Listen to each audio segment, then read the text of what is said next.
Good morning, everyone. I hope everyone can hear me okay and see me fine. Please respond me in chat if you can see me okay.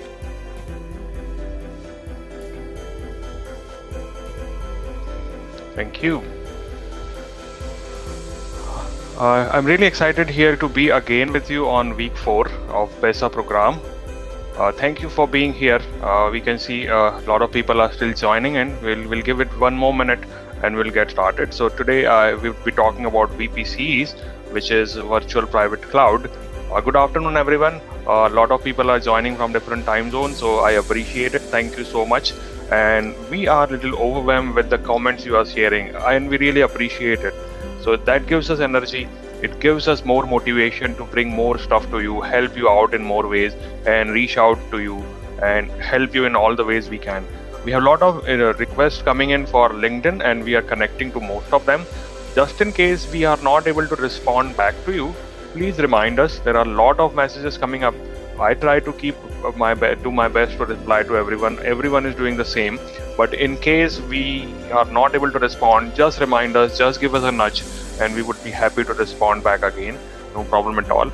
We can see a lot of momentum happening into BeSA group. We were able to refer some people internally, and they are at least into first round or second round now. Not saying that everyone, because of BeSA, is able to go through first or second round. They already had skill, but yes, we were able to provide a platform where we could refer someone internally. So if you find any job opening which are aligned to your skill on Amazon career website, and I would be happy to put that into link, feel free to reach out to us. Give us job ID, say these are my skills which I feel are aligned, this is my CV. Can you help us in putting this information into internal system? We would be happy to do it. But don't like randomly send things. The requirement is asking about machine learning and you have an infrastructure background. Even if we submit your skills, it won't be working best. So don't just send information which may not work for everyone. In case you feel your skills are aligned, then probably you should be sending us the CV. And don't worry if you don't get that right now. Means if the skills are not aligned right now, no worries. Keep on looking for what openings are interesting for you and work towards bridging that gap and bring up your skill up to that point, and then we can help you in referring. Should not be a problem. We can only refer you if you haven't submitted your CV by yourself. A system won't accept a duplicate nomination. So if you haven't submitted your CV, we would be happy to pull it through into your system, but only if you haven't submitted it. Okay, thank you. Let's get started, and we'll discuss more stuff here. I'll quickly put uh, screen on the full view so that everyone can start about and learn about what is your component related to Amazon VPC. So feel free to ask question, anything we are responding here. Now I forgot one thing, but I would like everyone in BeSA team to be on stage for a while so that you can know who all is present here to help you out and who is all helping you into the chat. So I have added Prasad, Alex, and Chris. Hopefully you can see all of us, and now we will get started. Please ask questions, put your questions into chat. We are looking into it and we'll try to respond as many as we can. And later, if you want to ask question, feel free to connect on LinkedIn. We would be happy to answer your question. Thanks, Prasad. Thanks, Chris. Thanks, Alex. And we would be talking about more stuff. Let me get started with only the screen sharing as of now. Okay. Now, what I plan to do today, I plan to talk about Amazon VPC, Virtual Private Cloud. Networking may not be forte of everyone. You may not have lot of stuff, solid understanding of networking.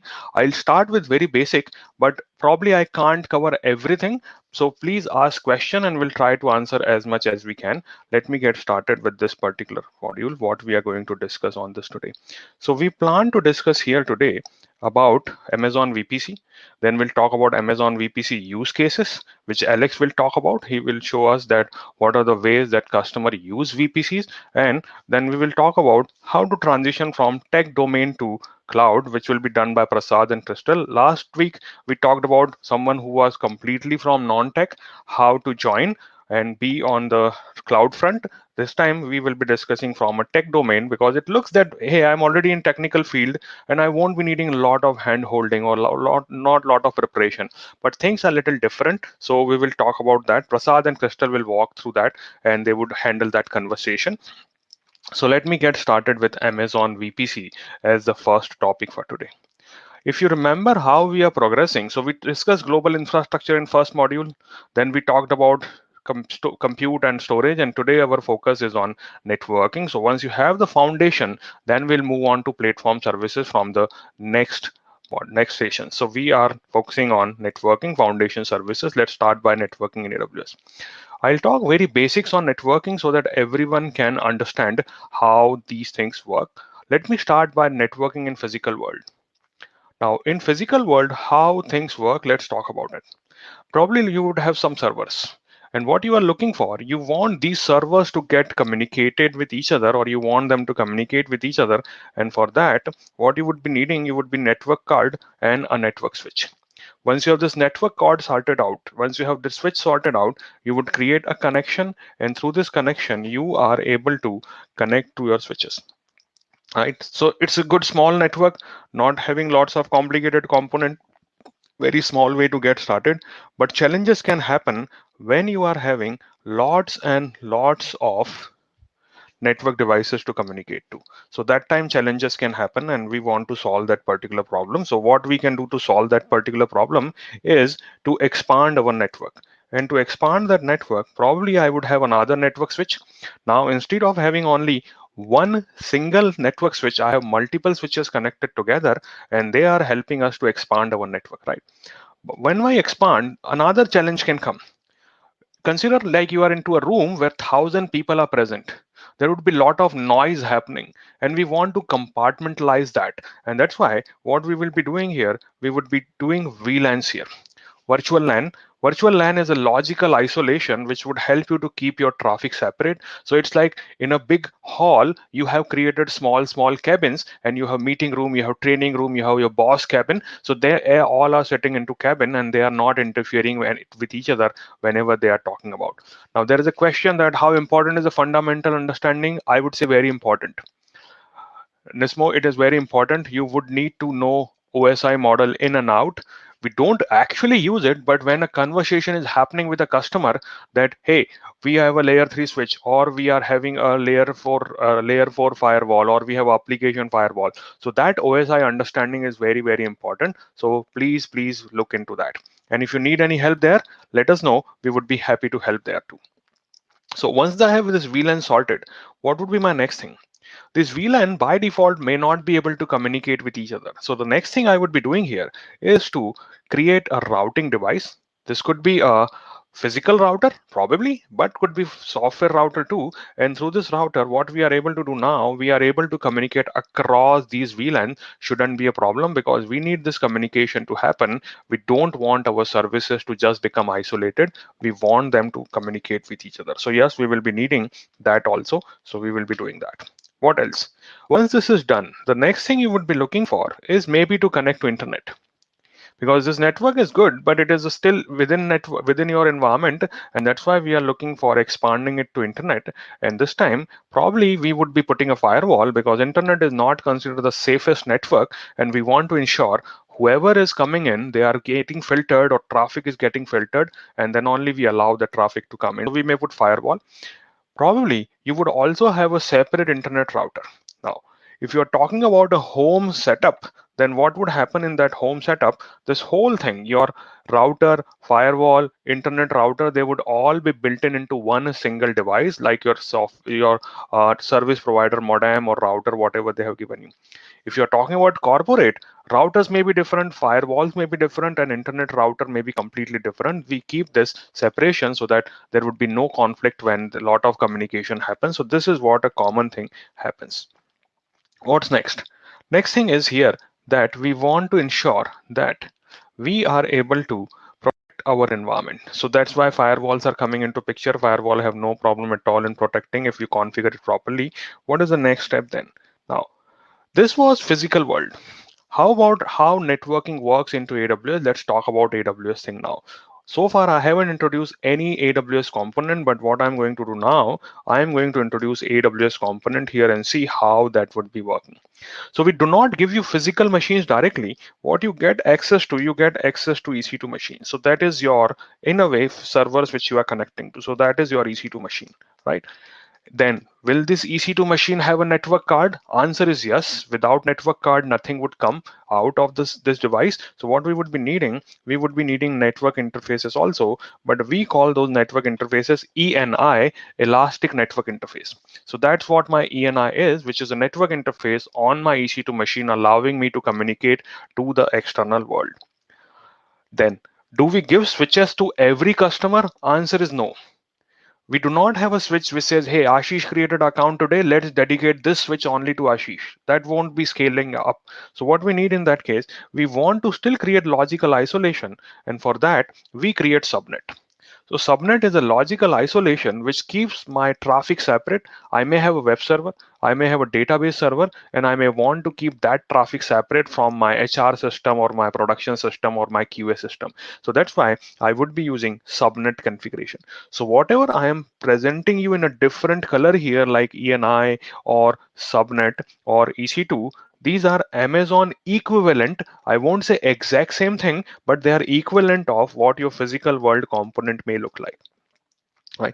What's next? Next is routing table.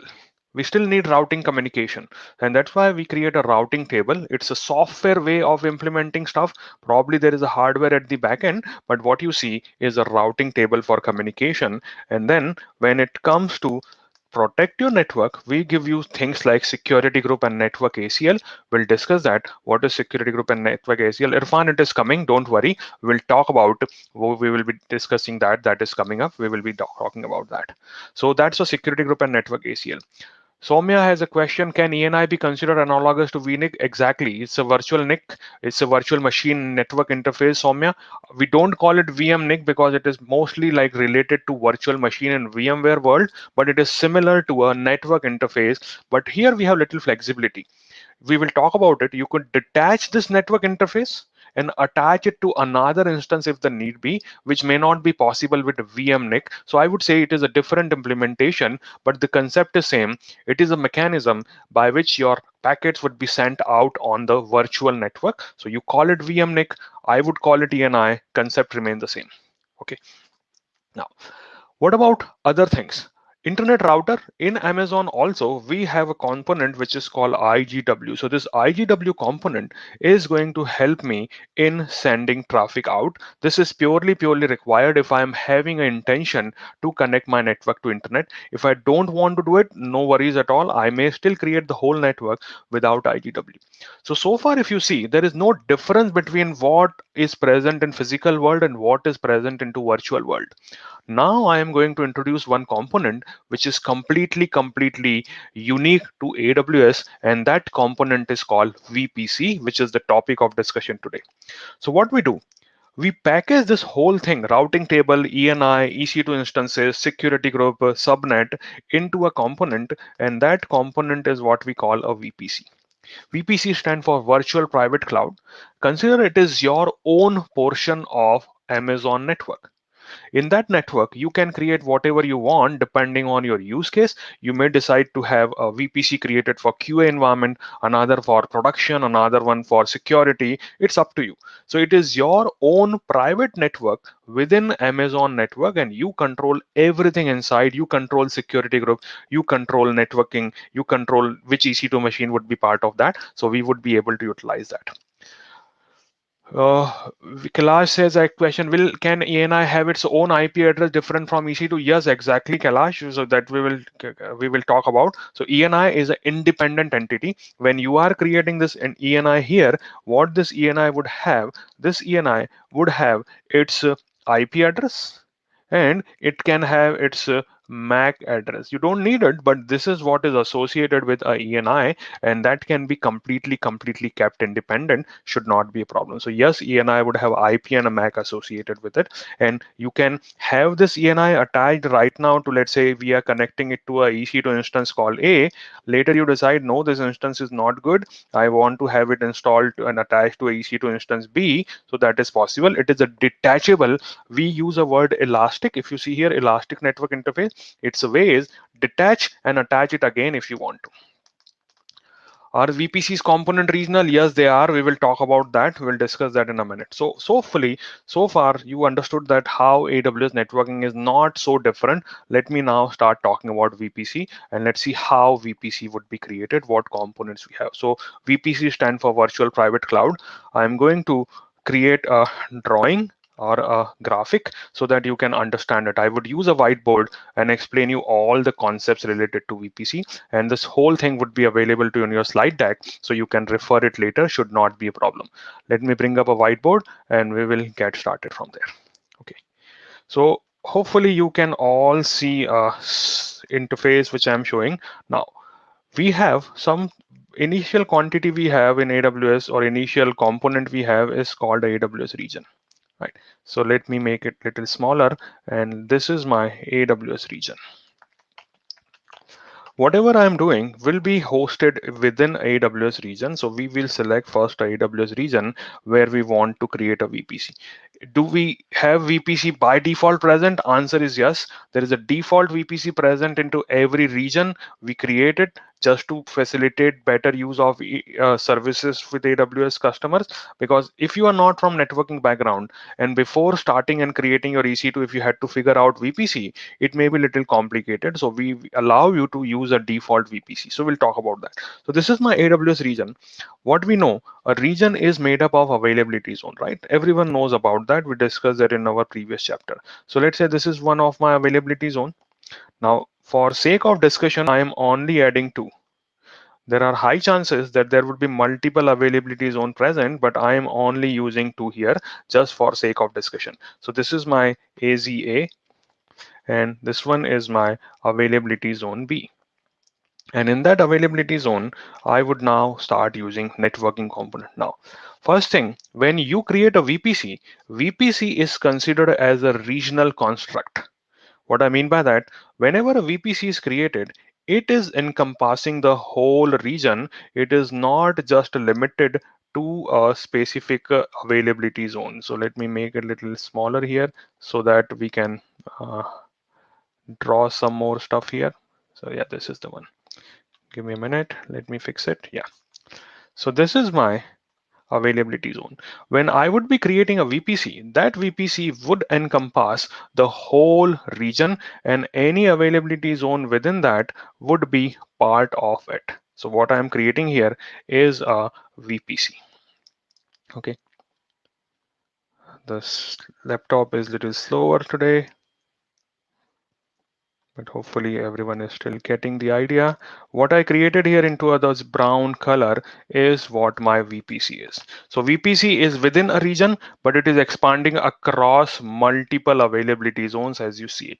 Now, best would be that I start showing you this thing into console also, so that you can relate not only the theoretical stuff, but also how this actually is done into your environment. So I would open console and I will get started.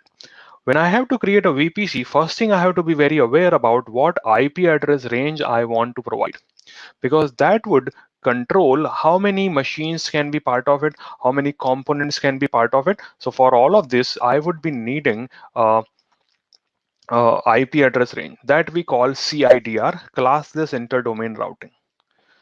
Now, if you are not coming from networking background, that may be a little difficult. I'll try to explain it. Now, let's take an example. When you have let's say there is a building. In this building, you are given a task that you have to provide the floor numbers, and you have to provide room numbers or apartment numbers into this building, right? Consider a big hotel. Now you may say, hey, I would start with a number, let's say one room number is 315. Just give an example. What does room number 315 means? 315 means this is floor number 3. First digit will represent floor number 3, and last two digit would be representing what? They would be representing the room number in that particular department, particular building. So if I have a room number called 810, that would mean I am talking about 8th floor and on the room number 10. Now, the addressing scheme I have used here is a 3 digit. So if this is a 3 digit number, I am able to maximally address 9 floors and 99 rooms in that, nothing beyond it. If I have to address something beyond it, I would not be needing a 3 digit number. I would be needing maybe a 4 digit number. So if I have 4 digit, now I say, okay, I will put 2 digit for the the floor number, and remaining 2 digit I would keep for my apartment on the floor, which means I am able to address up to 99 floor, and every floor may have up to 99 apartments, right? Hope you're getting the point. Now, if I am talking about a building like Burj Khalifa, which has 140 floors, obviously this mechanism of XXXX won't work here. For that, I would be needing 3 digit for floor number and maybe 4 digit for apartment number. Hope you're getting my idea. That is what a CIDR is. So depending on the network address range you choose, you would be able to add a component, and then you would be able to decide that how many of these would be network interfaces and how many IP addresses would be available. So that is called CIDR, classless internet domain routing. That is a way of representing your network interfaces, right? I can give you some links where you can learn more on that. So I'll put that into resources tab. You would have a better understanding on that. VPCs across AZ by default, answer is yes. It will be a little more clear. Give me a minute. I'll talk about that when we reach to that point. So I'll talk about that. So right now what I have done, I have logged into console, and in that console, I am going to access service. I am into Ireland if you see here, and let me go ahead and access the VPC service here. So I am opening up the VPC console. Okay, let's see that. Okay, isolated cloud resources. So when you open services, read the small lines that would give you that, okay, what this service is all about. So this one is about isolated cloud resources, and I want to create is a service there. Let's get started with that. Okay, so I'm going into VPC. To get started with VPC is very easy. You just say what IP address range you need, and we would create that VPC for you. You do not get charged. VPC creation is free. You can create subnet inside. There is no charges associated with that, so should not be a problem. When you add component, then their charges would be coming up. That would be easier way, or that would be the way where you would be paying money for your EC2 machine or other resources. So let this VPC dashboard come in, and we will get started by creating a VPC. Now, when you create a VPC, that time we automatically create some additional component for you. So we'll talk about that. Now, you can launch a VPC wizard that can help you in getting all your things sorted in a graphical way. You do not have to worry about answering a lot of questions, but you learn very less because somebody at the back end is doing work for you. So for that, I would go ahead with the traditional approach. I want to start by creating a VPC first. So let me go to my VPC here. Do I have a default VPC? Answer is yes. See, this is my default VPC. I have only one VPC, and now I am going to create a VPC here. Let's get started with that. I would call it BeSA VPC01. Now it says what you want to do. Do you want to create VPC only or VPC and subnet? Let's take it piece by piece. So only VPC. I may select a CIDR range, which is IPv4.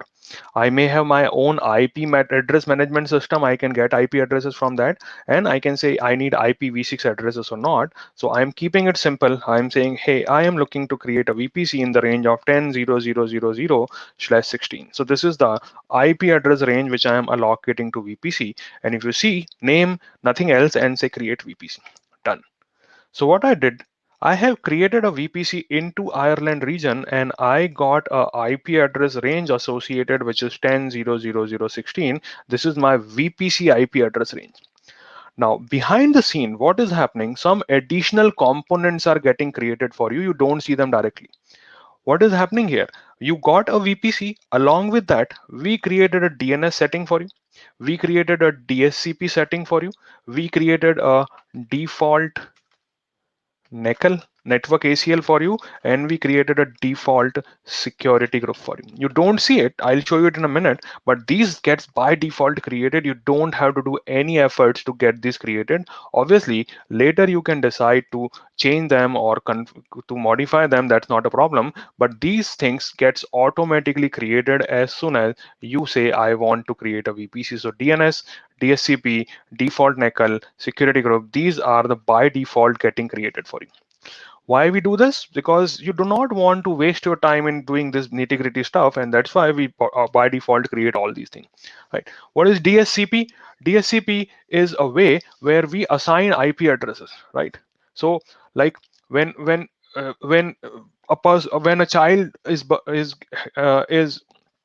child is born, right? So their parents would give them a name. That is what they are doing.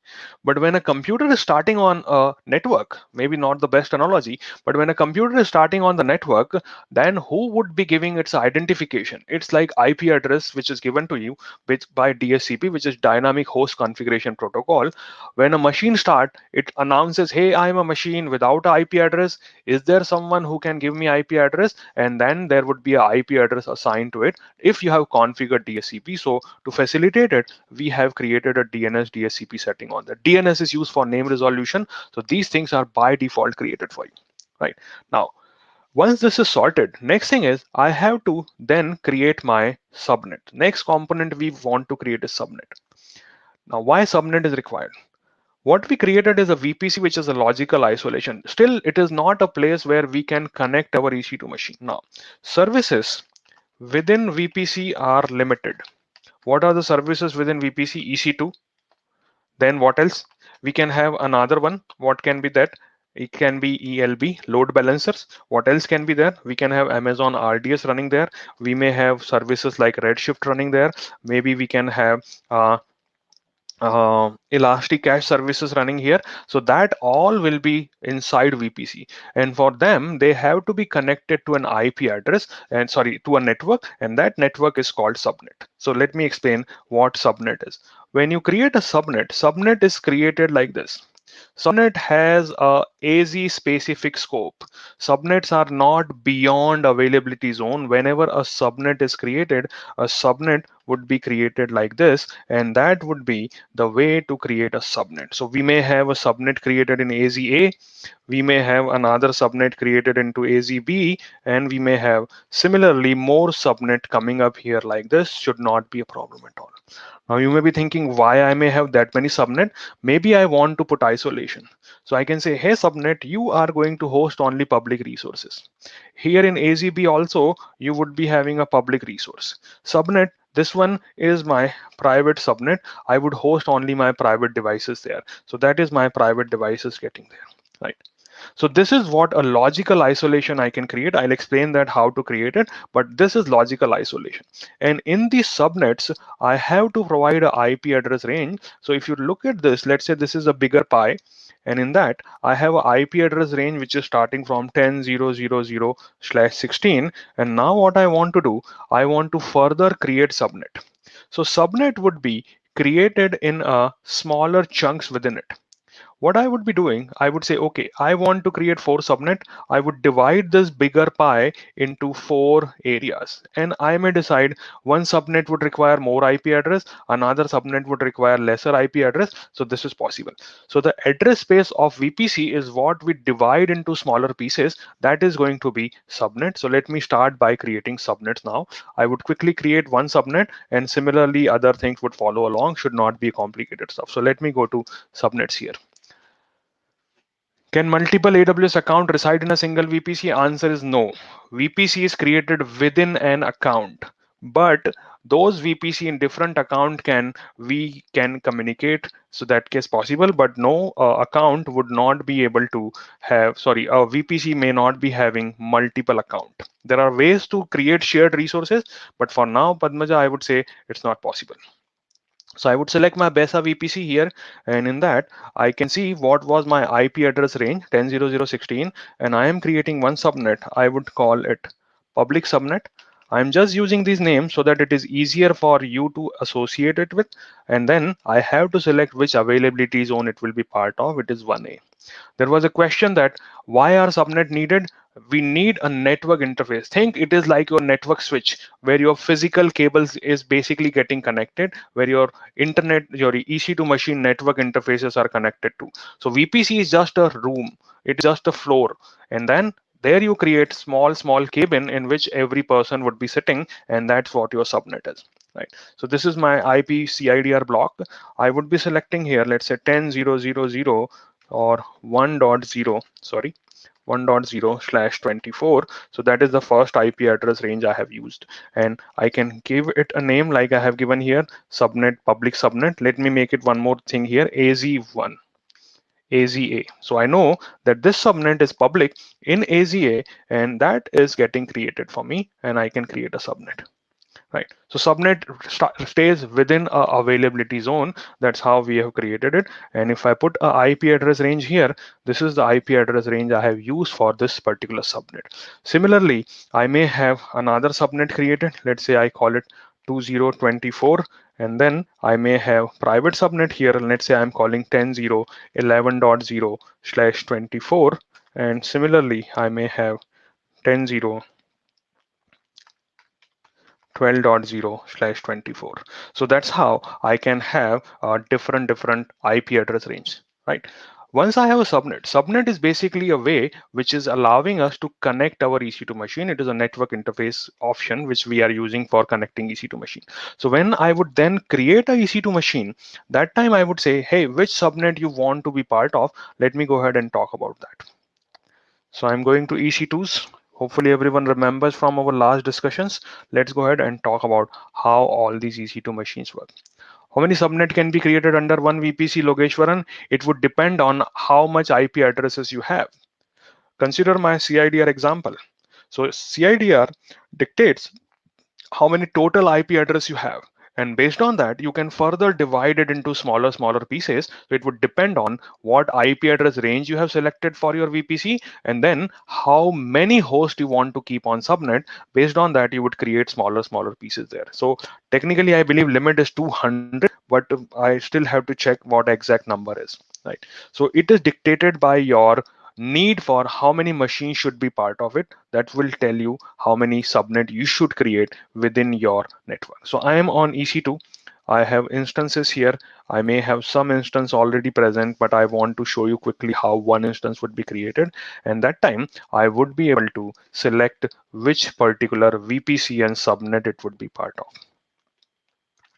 Okay, so I'm launching an instance here. Hopefully everyone remembers this component from our last discussion. I'll talk about public and private in a minute. Just give me some time. I would just go through this process and I'll then talk about public subnet and private subnet in a minute. Okay, so here is my option to put a name and tag associated with that. I can put a name and tag. I can select whatever the settings are, Amazon Linux and all the stuff. And similarly, here is my network setting. See this.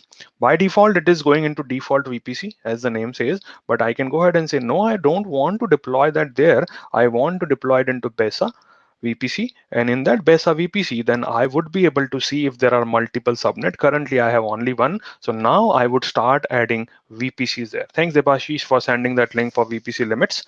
So that's what we are able to see here. See this? And then I can dissect whether I would need also auto assign public IP address or not. So those settings are there, we'll talk about. So hopefully now everyone is clear that we would be now able to create our EC2 machine. Let me use a small triangle to represent a EC2 machine. So let's use a different color, little different, bigger size. So this is one EC2 machine. Similarly, I have a machine here. I may have a machine here. I may have a machine here. Right now, in the default settings, when I said DNS, DHCP, default NACL, default security groups are created, one more thing is created, which is called default routing table. This dictates who can talk to whom. It's like your address book by which you can select a person's number and dial that number.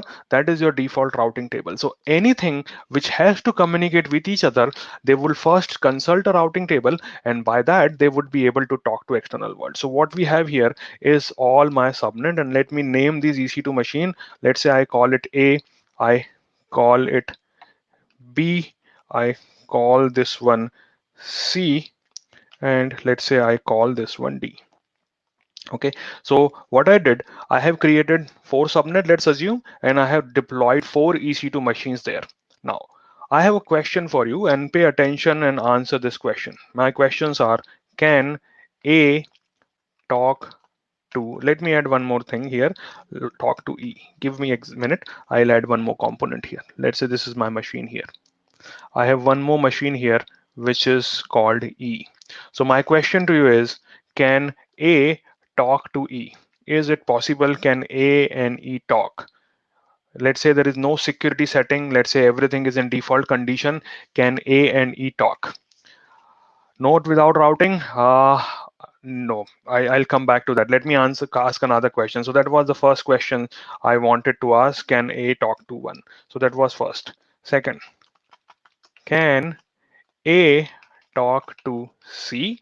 Third is, can A talk to D? Hope everyone is getting the idea. I'm talking about communication across subnet, within subnet, across availability zone. What are the answer? I'm getting yes and no, yes and no, yes and no. Okay. Interesting. A and C no. Okay, let me explain that. I would say in default condition, and if I'm using default security group and everything is default, I would say all these communications are yes. All these communication can talk. There is no restriction. I'll show you how. Don't get confused. It is very easy to get confused, but this is what default happens. By default, everyone can talk to everyone. Everything is yes. Intentionally, I asked a question where you would be thinking and coming up with different answer. Every communication is yes, and why that is yes, I'll give you an answer in a minute. The answer is relying on something called routing table. So if you remember, there is a default or what we call main route table created, and that main route table has routing setting for what can talk to whom or what kind of communication can happen. So let me quickly show you that default routing table. So remember our VPC, which was BeSA 01. I have just created that VPC. I have not manually created any routing table, but I got a main routing table created for me. And let's see what is inside that. So these are my route tables. This is my BeSA VPC. Remember the number starts with VPC 03, and I would be selecting the route table for this VPC 03. See this? You can see this one information, and this one belongs to BeSA VPC 01. To make it easier, I would give it a name so that we can relate to it again and again. I would change its name to say main route table BeSA VPC 01. Route table is a mechanism which is consulted whenever a communication needs to happen. And this route table has routes inside, right? Let me show what is inside. Inside this route table, we have routes, and these routes tell who can talk to whom. So if you see this, this route table has an entry which says 10.00/16 local active propagated no, and this one is not modifiable. So by default, as soon as you get a VPC created, that gets a route table, and that has an entry like this, which is called a local entry, and nobody can modify that. That route table always gets created, no exception, has to be there, which means everyone by default is connected here. So if I try to draw again more connections, what is currently happening? This is referring to here. This one here is also referring to here, and this one here is also referring to here, which means everyone is associated with main route table, which means everyone can talk to everyone, no restriction. Is it good or bad? I would say it is good, because if I want everyone to communicate with each other, I don't have to make any extra effort. Everyone can talk to each other. Consider you are living into an apartment complex. So you can go and talk to everyone. Nobody is restricting you. Same thing here. Within a same community, you can talk. That's what is happening. But now I have created a subnet called public and another subnet called private. So how does it make a difference? Because if it is everyone talking to each other, then it doesn't make sense. So what we can do then in that case, we can add a route table which is purely for few applications to communicate. So we'll see that in a minute, right? So by default, everyone can talk to each other. Now, you may want that I want to expand this particular uh, VPC, and it should be able to talk to internet, and for that I need to add a component which is called IGW. So what I would be doing, I would be adding a component which is called IGW, and IGW is a way for me to communicate to internet. So this is my internet and I want to communicate to it. So for that, what I have to do, first I have to create a IGW, and once the IGW is created, I have to attach it to the VPC.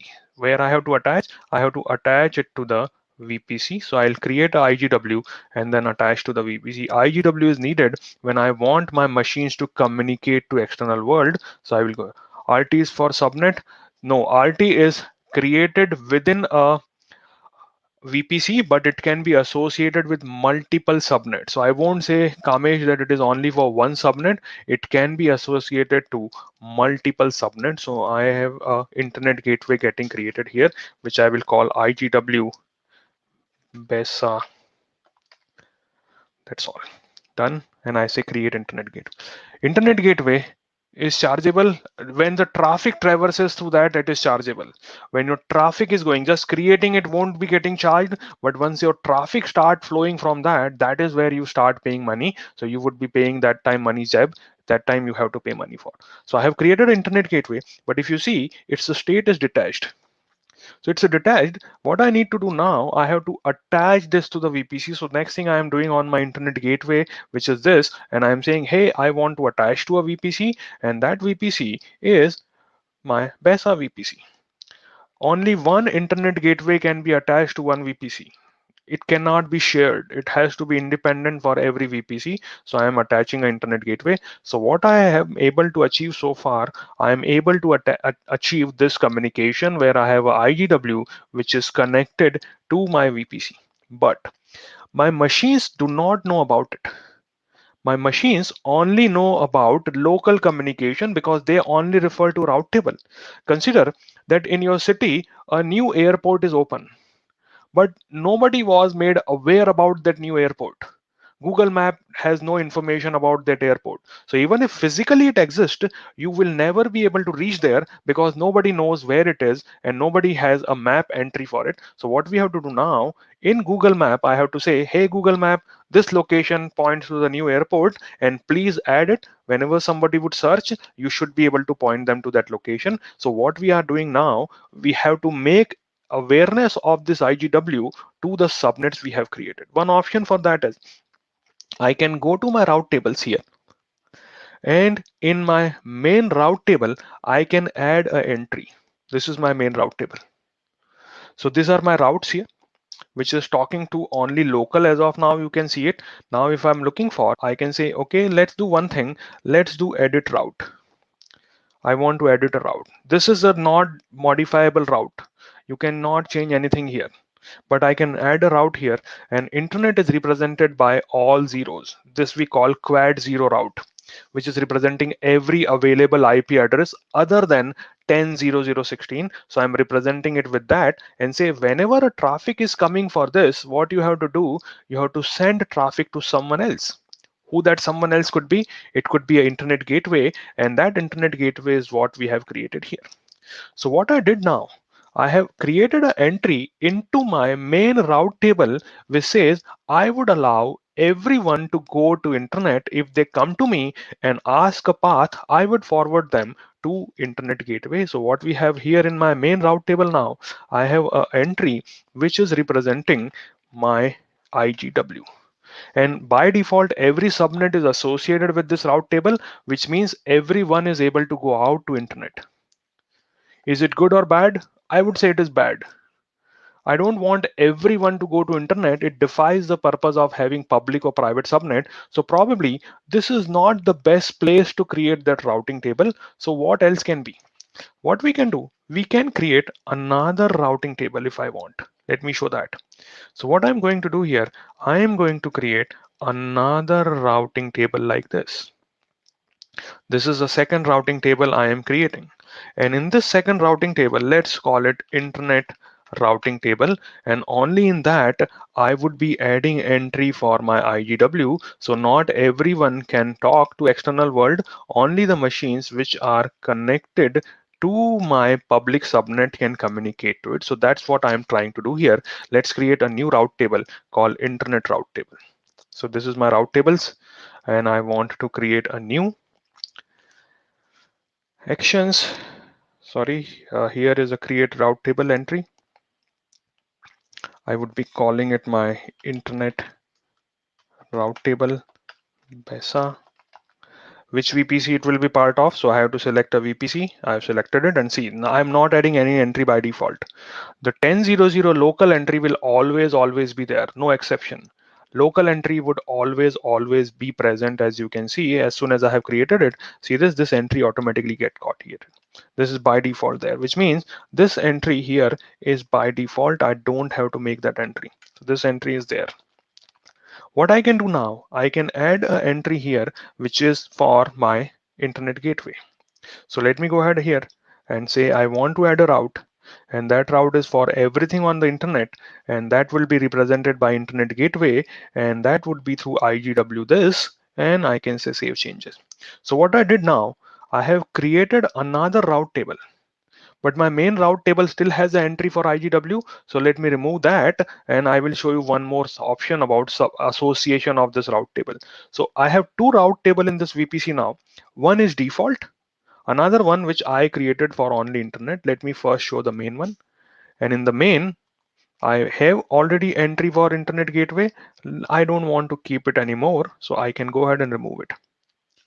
See this, these are two routes. I will edit it and say bye bye internet gateway. I don't want you to be there. So physically it is still there, but this route table has no information about it.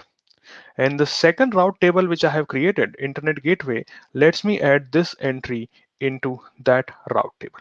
Hopefully everyone is following along and understanding. All right. So this is my internet route table. And in that, I would be associating the route. Let me edit the route. This is the one, that's fine. This is connected to external world, no issues. So now I can connect to external world.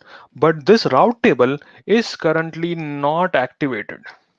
Activated in the sense it exists, but nobody is referring to. Why? Let me explain that. Let me go to the default route table which we had, this main route table.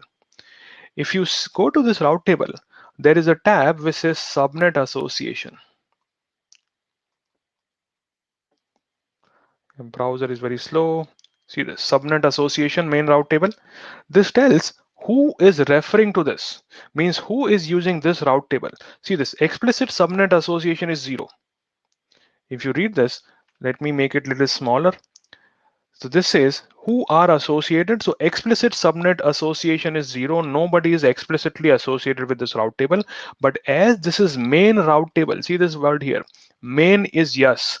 And that's why every subnet is associated with it. I have one, but that is subnet is associated here, which means this subnet is still referencing to the route table which we by default had. It is not talking to the internet route table. So what I can do next, I can go ahead on that subnet and say subnet, please start referring to a second routing table which we have created, and that you should be using as a source of truth for making any communication possible. So this is my subnet here, and in this subnet I would say route table, let me associate you.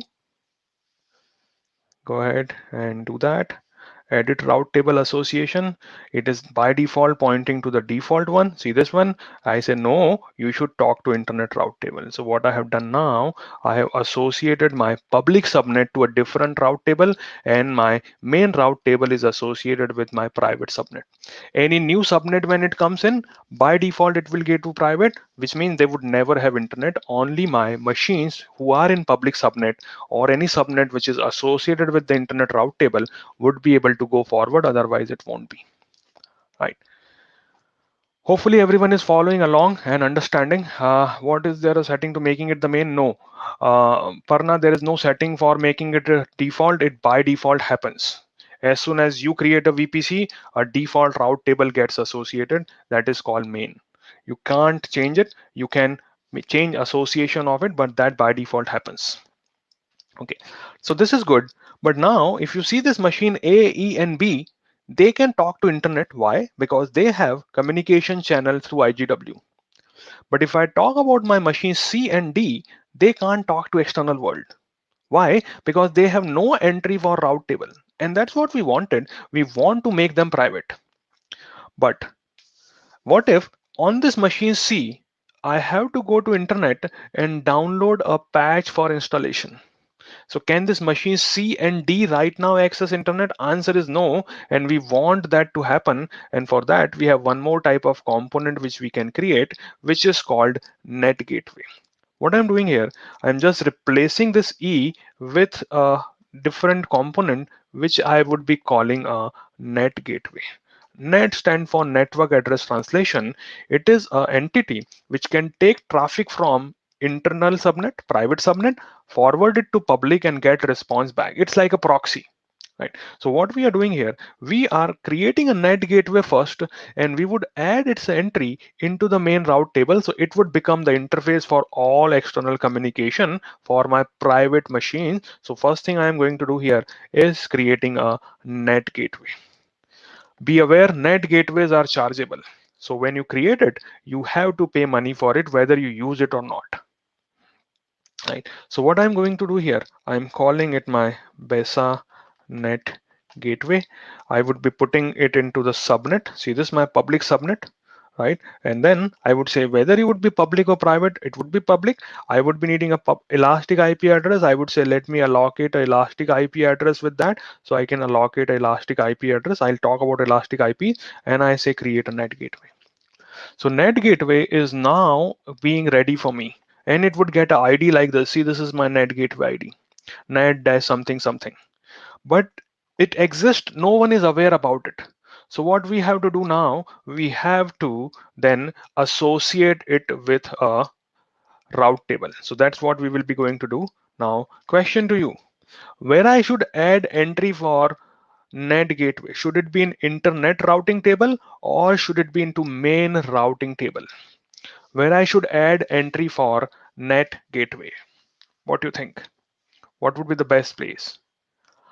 Azam is going for main route table. What about others?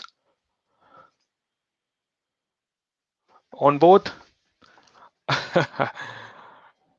Answer is no. Okay, not internet, main route table. Exactly. Main is right.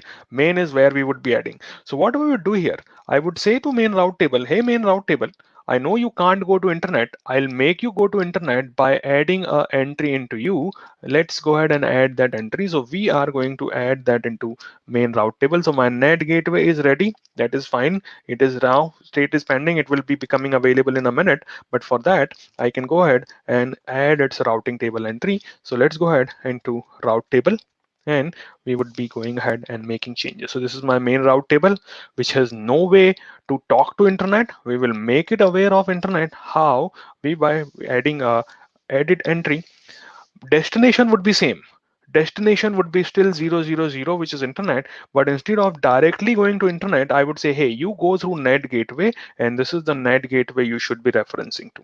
So what we did now, we have added entry for this through my net gateway, and how my network would look like now, my network would look like this. So the good thing, machines in private subnet still can access internet, but not directly. Their request will be first forwarded to net, and net would be going forward and making requests outside and bring traffic back. But my public machines can directly go and access internet, should not be a problem. So probably services like your web server, you should keep them into public. Services like your databases, you should keep them into private, so that they won't have a problem in communicating with each other, and they would still be protected from outside world. So that's how we can create these networks. Okay, hope everyone is following along. Now, networking is a complicated topic. I'm trying to cover the basic concepts, but obviously I can't cover everything. But at least you are getting idea on how your networking routing table and other options are there. uh, can't we use IGW directly? You can, Debashish, but that time you are, see, IGW is a two-way. IGW is like, if you are able to talk to external world can also talk to you. But when you are using NAT, what is going to happen? Let me explain. See, when machine A is sending traffic out, That request is going through internet gateway and going forward here. So somebody who is here would know that, hey, who requested, because this machine here is getting a public IP address. So public IP is available onto public subnet. But when C would send a traffic, C would send its traffic to net, and net will forward traffic to it.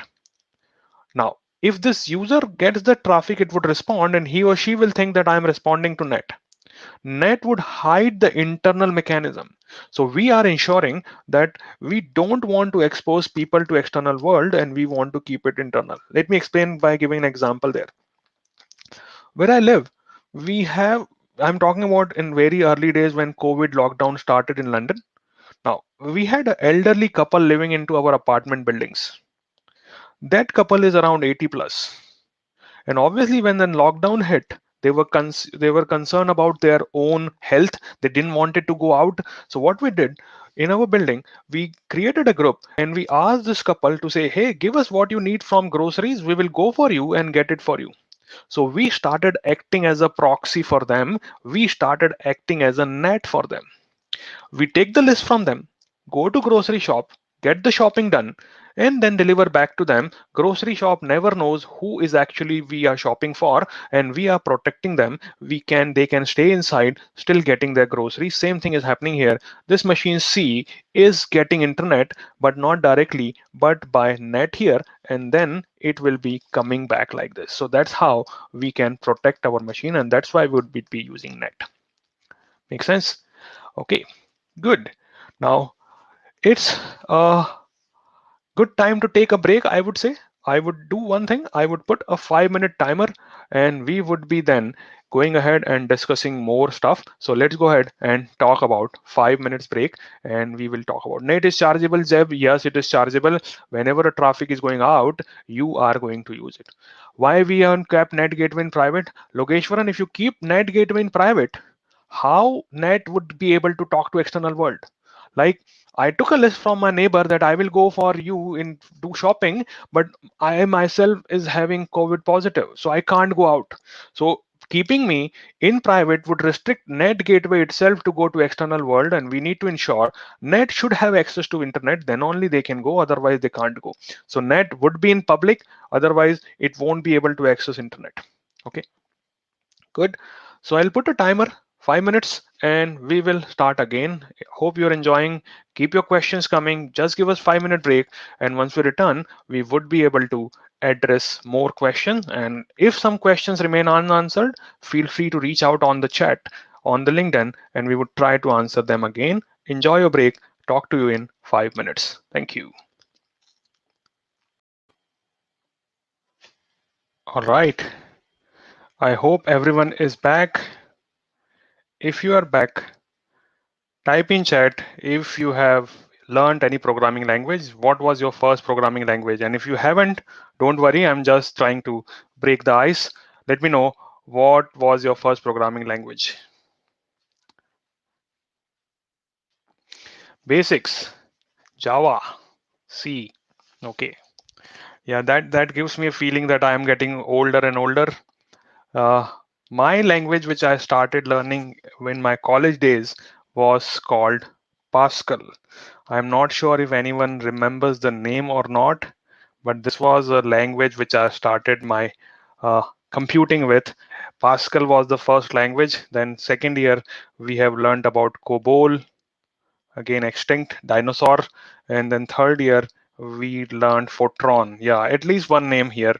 Rahul, thank you. So Fortran is the last one which I learned in my college days. So Pascal, COBOL, Fortran, Pascal, and the punch card. Punch card. I'm still not that old, Keith. Yeah, but yeah, that's a good one. Punch card was there obviously. So that's how I started. I learned in my graduation Pascal, and then more languages. Okay, let's get started on that. Now, what we are able to achieve so far is able to achieve networking. Let me quickly talk and revise all the concept. I'll try to cover more, but we have uh, VPCs. Let's get started here. Let's get started. So what we do, we have a region. The slide would be available to you. region would have the VPC would have availability zones as we see into this particular place. Then we will create subnet would be a logical isolation which I am creating as we can see into this particular picture. Subnet is where my machine and EC2 instances and all the component would be created. So subnet is where everything would be created, and I would start creating machines like ABC, and then other machines which is there CDEF, and maybe other machines if I need to. So this whole thing would happen within a VPC. When I want them to communicate to internet, I may probably have a route table, and that route table would have local entry only. By default, everyone gets connected to it. Then we would have a connection with IGW. See, IGW is still a regional entity. So see this boundary region, IGW is still within a region. Within that region, we are able to communicate to internet.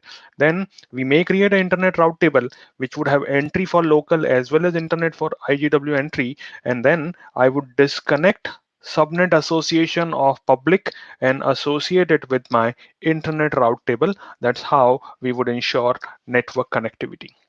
Now, for my machines into private to go to external world, I would need a net gateway, and that net gateway entry I would add into main route table so that I can communicate to outside world and get my application. So this is how we would create a network. Okay, now beyond it, we may also want to extend this network to my on-premises.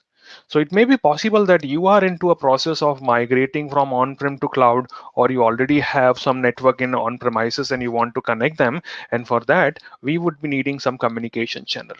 So for that, we will be creating something called a VPN gateway, or in documentation, we call it VGW, virtual gateway. What is the use of a virtual gateway? That virtual gateway would be ensuring that we are able to send traffic out. So what we will do through this VPN gateway, we can create two type of connection using this VPN gateway. First communication channel which I can create is a direct connect. Direct connect is a way which is ensuring we are able to send everything into on premises with a direct connect. This one is your private line. This is a private network connection. You work with your ISP and get this private connection. It is 110 100 Gbps and only you are using it. That is costlier, but it is considered to be much performant and much predictable performance. That is called direct connect. That is one way. If you can't afford the direct connect, which is very costly, and maybe you do not have a use case for that, that time you can leverage internet, and through internet your traffic can be sent to your VP to your on-premises network, and that will happen through a VPN network. So there are two ways for you to connect to your on-prem environment. One is through direct connect, which is a dedicated connection only for you, and another one is establishing a VPN. So that time you would be utilizing. Is it like a lease line? Yes, Azam, it is. It is like a lease line, but only for your account, and probably you have to work with your express route in Azure. I have no idea on that, Vishal, so I won't comment there. But yes, it is a direct communication channel which you can create if the need be. Right. So that's how we would expand. Now, what if I have to access some other services? So let me talk more on that. Give me a minute. I'll bring it up. Now, see this. What I may want to do, I may want to talk to some other AWS services also. What I mean by that, let me explain that. So if you see here, services which are within VPC are limited. They are EC2, then there are services like RDS, then there are load balancer, but there are a lot of services which are outside of my VPC.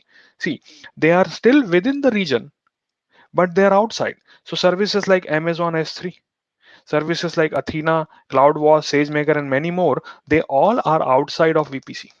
So what is communication pattern? These services right now have something called a public endpoint. So if they have a public endpoint, let's say this machine F has to talk, or this machine H has to talk to S3 service here. So what the communication would happen? H would first go through net gateway. Net gateway will forward traffic to internet gateway. Internet gateway will then access resources into public subnet, and through this public subnet, request will be coming to S3. Do you see the complicated pattern? We sometimes call it hair pinning. which means unnecessarily your traffic has to go out and then come back in. It doesn't make sense at all. What we can do in that particular case, we can use another component in Amazon VPC that is called VPC endpoint. So see this again, this is a connection which I would create called VPC endpoint, a component which I would create. And when I have this endpoint created, what it would allow me, it would allow me to communicate to the services which are outside of VPC, but within the same region. So now if D has to talk to S3, communication would happen like this. Previously, what was happening? D was sending to net, net was sending to internet, internet was sending it back, and it was coming to S3. We don't want that. So once you have your VPC endpoint, every communication would happen internally, and you don't have to worry about anything at all in that case. So that is called a VPC endpoint. So endpoints are a good way to ensure that we are able to provide connectivity from within the network itself without going outside to the external world. That's what we call VPC endpoint. Right. So hopefully everyone is understanding and following along. Now, what else? What else can be done? See, this VPC I created is within one region, region one. What if there is a requirement and which says that, hey, you have to connect to another VPC? Maybe it is in different account, maybe it is in different region altogether. So we can connect to it, no issues at all. So we have region two. We have VPC there. It may have a machine, let's say machine called J, and they want to communicate with each other. Now, what we can do in that case, we can go ahead and have VPC peering connection. So this VPC peering connection is a construct which we can create, which would allow me to communicate to my external world, as we see here, to another VPC. And in this case, if you see, I am not leveraging internet. This traffic is all happening on Amazon's own global network. So there is no need to go to external world. Internally through Amazon network, we are able to communicate with each other, should not be a problem at all. So that is what VPC peering is. And this VPC peering can happen across subnet. It can happen across region. It can happen across account, should not be a problem at all. So it's a much easier way if you want to expand your network, connect to different VPC in different account, in different region, and keep on expanding your network. So that's where my VPC peering connection would work. Right. So that is some basic. And now I want to focus a little bit more on the security part of it. So I would be talking about two components which are related to security. One is called network ACL. Another one is called security group. So we would be talking about that. For that, I would again take an analogy so that I can explain you things in a better way. Give me a minute. Let me close this for a minute and I'll start it back. Somehow my my PowerPoint is not working as expected. Give me a minute, please.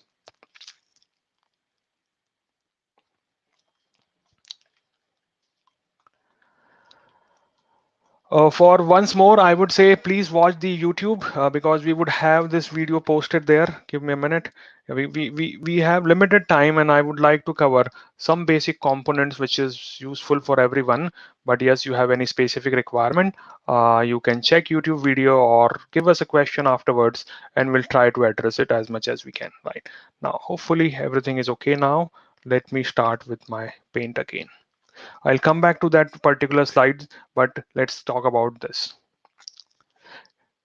See, pricing for VPC peering, check the pricing page. I would be sending some link for FAQs there. You can find the pricing page also, so you should find it. Now, what I'm going to explain you, I'm going to explain you something called network ACL, access control list, and I want to explain you security group. I will take few examples so that it would be easy for everyone to follow along. I live in London and I live into an area which is set of three buildings. So I live into an apartment complex and we have three buildings there. Let me give it an idea on that. So this is building number one, this is building number two, this is building number three. Consider this whole area as the VPC. Consider these buildings as subnet. So this is my subnet one, this is my subnet two, and this one is my subnet 3. These are buildings. I'll give it a name so that you can understand what this is. Subnet 3. Right.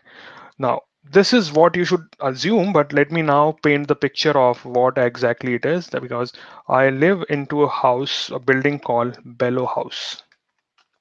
So this is the place where I live, and that is Bellow House. And similarly, there are different names. I'll use those names so that you can easily understand the topic. Give me a minute. This paintbrush is slow. I need a quantum computer, somebody mentioned last time, isn't it? So we'll see that. Come on. Yeah, so this is good, 14 sign. So this is Bellow House. Another one we have is called Chesterton House. Another one we is called Roxhill Avenue, Roxhill House.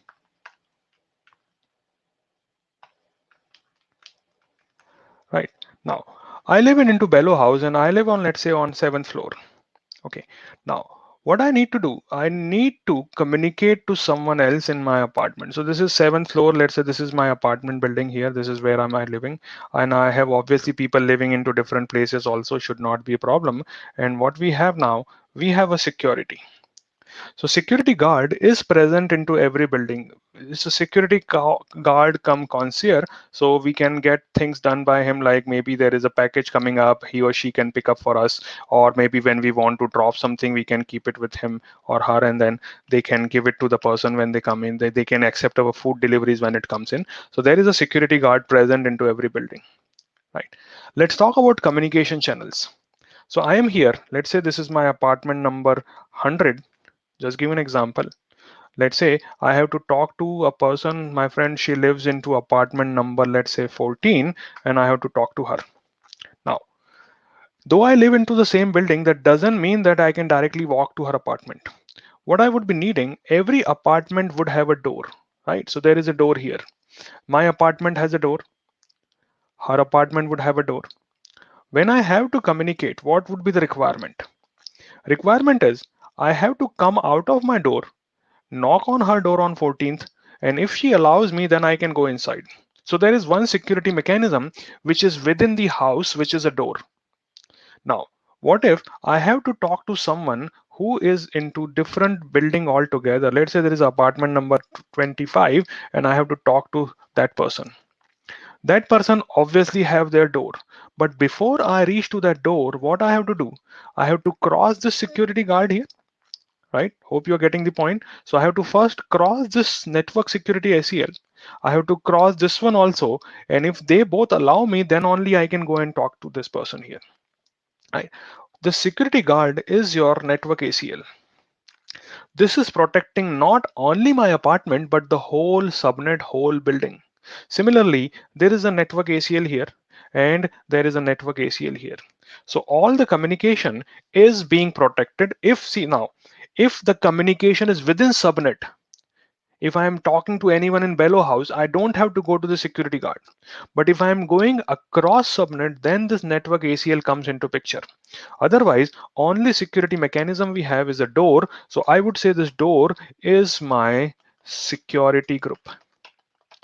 So security group is like a door, which is with every instance, which protects that instance. And similarly, if you want to protect the whole subnet, then what you need network ACL, right? So keep this at back of your mind. Network ACL protect the whole subnet, whereas your security group protects that individual instance only. They are applied on an instance level. The door is at the house level, apartment level, which is your instance, and the security guard is at network access control list, which is at the subnet level which you see. So that's what my analogy is, to learn what is security group and what is a network ACL. I'll quickly show that into the PowerPoint so that you can relate and understand where network ACL or security group would be actually applied. Right. So we already saw VPCs. We saw how these communication happen. We saw how these network subnets are created and how they would connect to each other and what kind of traffic would be going through that. So let me now show how my network ACL would come to picture.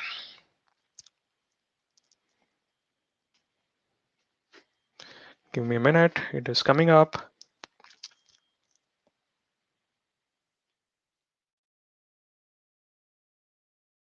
Okay, one more minute, please.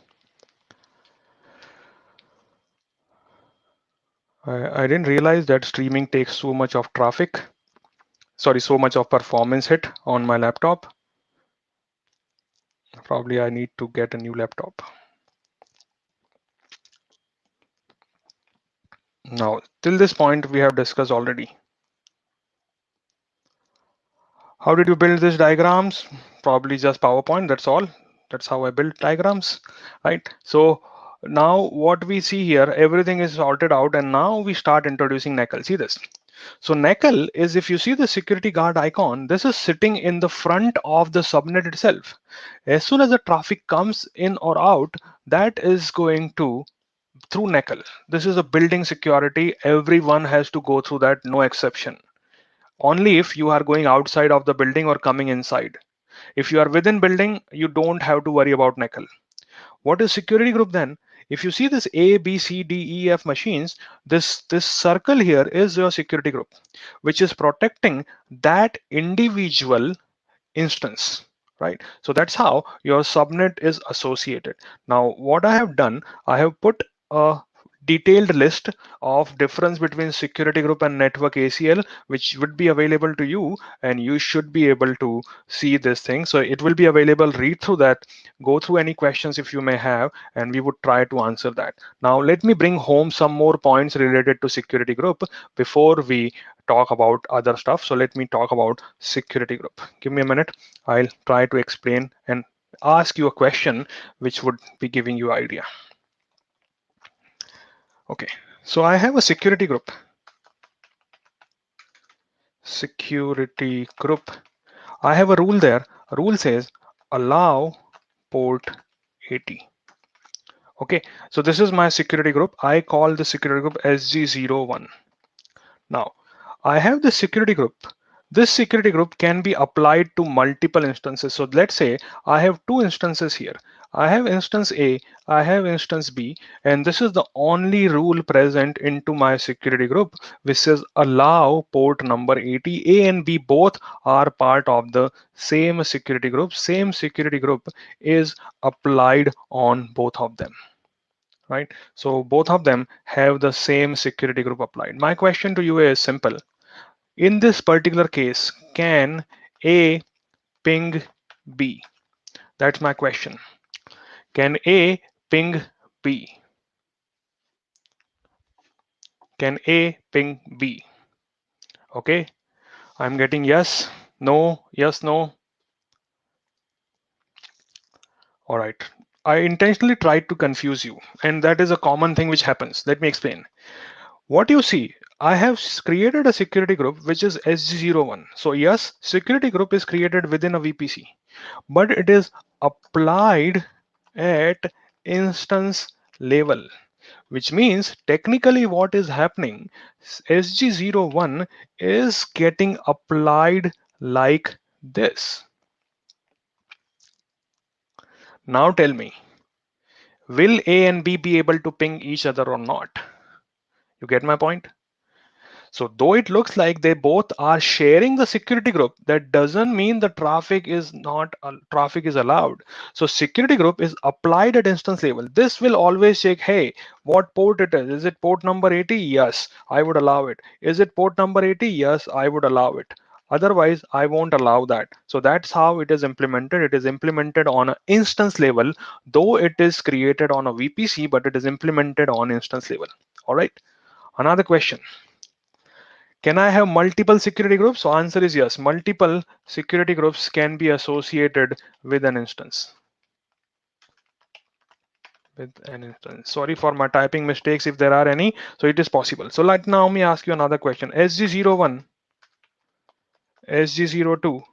SG01 says I am going to allow port number 80, and SG02 says I am going to deny port number 80.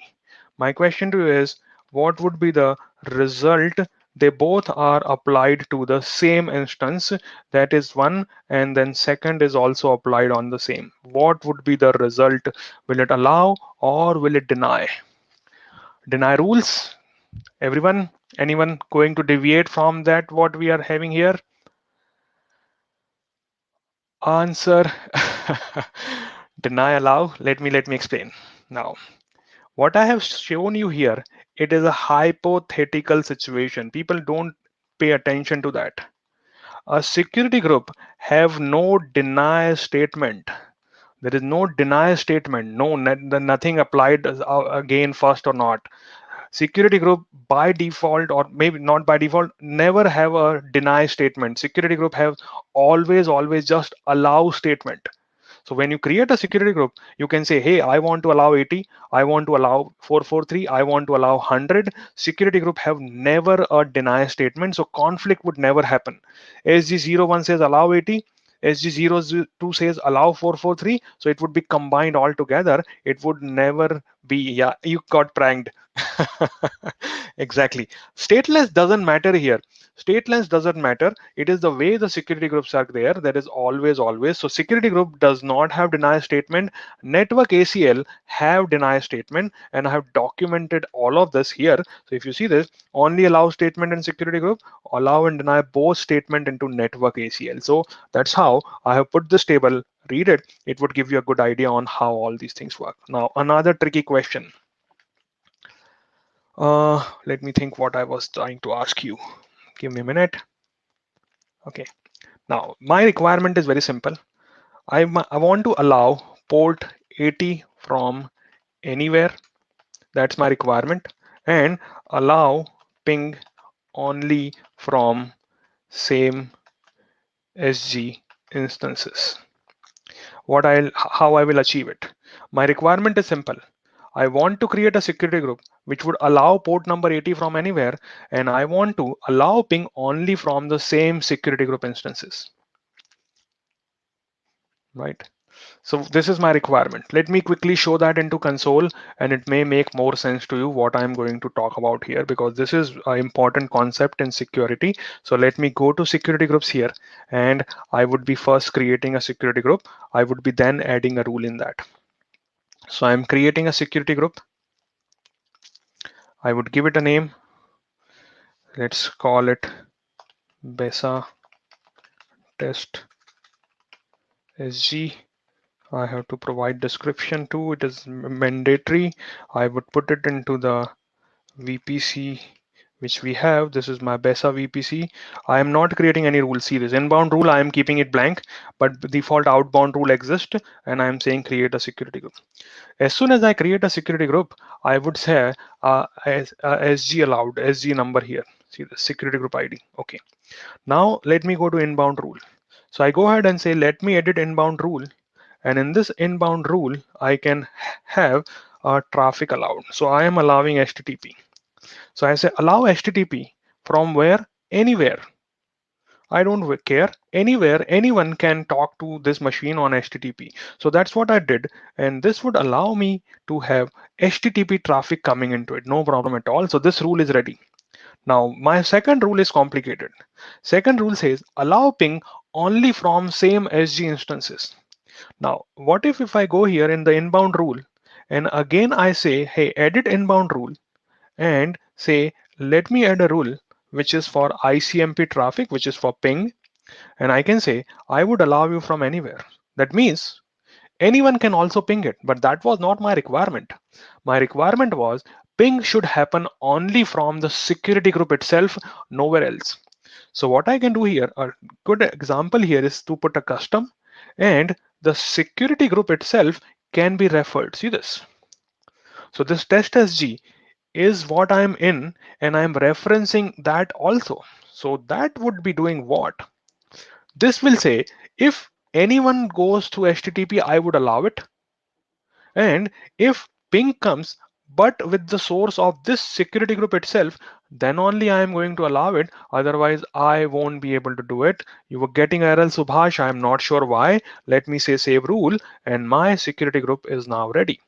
So what happens now? It would allow HTTP from anywhere, see this source, but it would allow ping only from within the same security group, nowhere else. So machines within that security group should be able to ping at each other.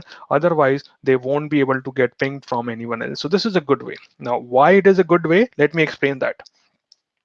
What you can do, you can create 3 security groups.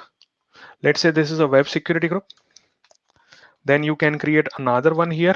Let's say this is called your app security group, and there is your DB security group. So these are security groups I have: app security group, and this is my database security group.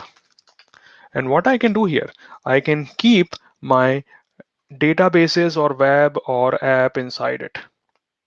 Hope you're getting the point. And here I can create a rule which says, hey, web server, I would allow HTTP from anywhere.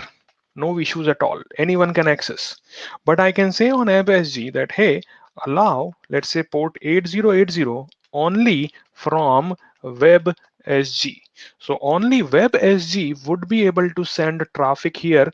No one else. Somebody trying to access this machine directly, they would get denied. And similarly in DBSG, I can create a rule and say, hey, allow 3309 only from AppSG. So what I did, I put a layered security ensuring that only those specific machines can talk to each other, not everyone else can talk to each other. So that's a good way to put security. Right. So hopefully everyone has understood how security works. What are the some components we discussed today? VPC. VPC is a big topic.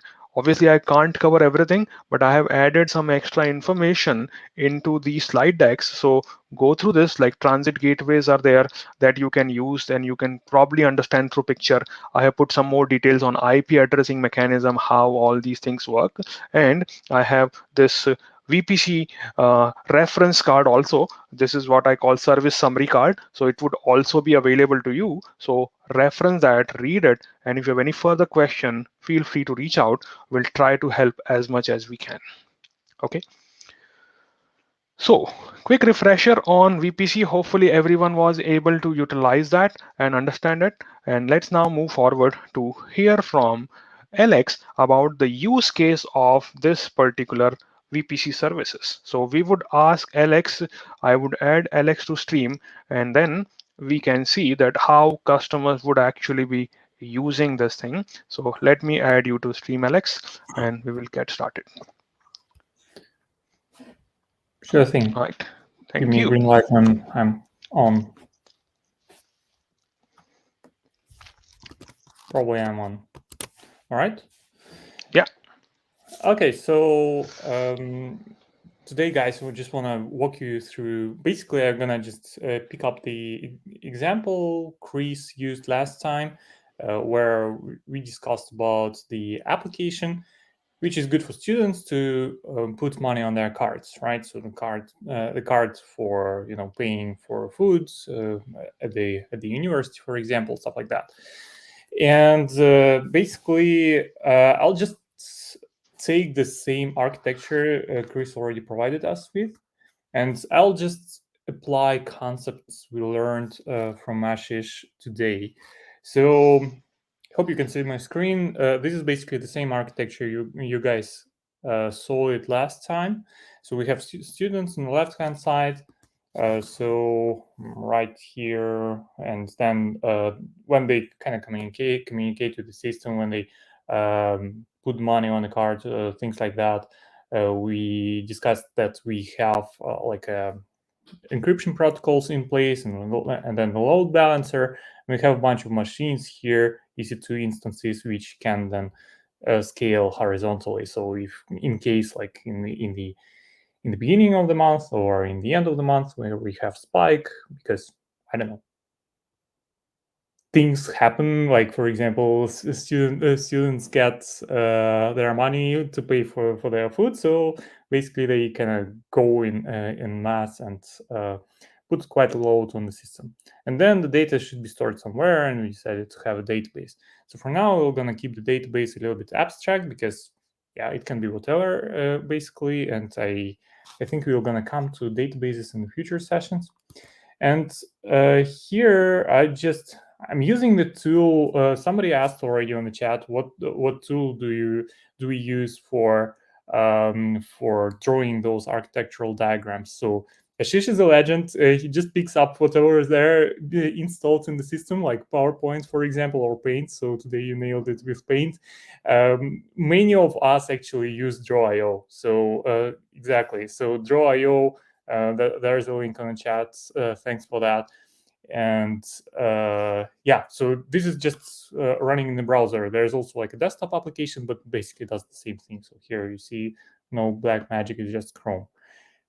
All right, so let's just convert this diagram a little bit more into architectural sort of AWS icons.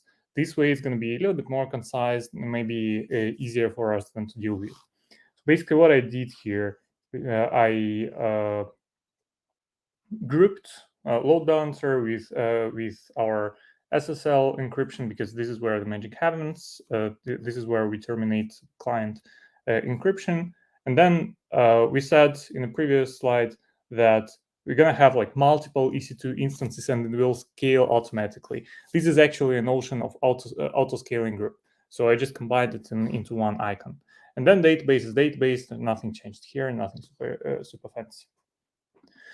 As the next step, let's add a VPC. So VPC will just encapsulate the whole system except of authentication layer.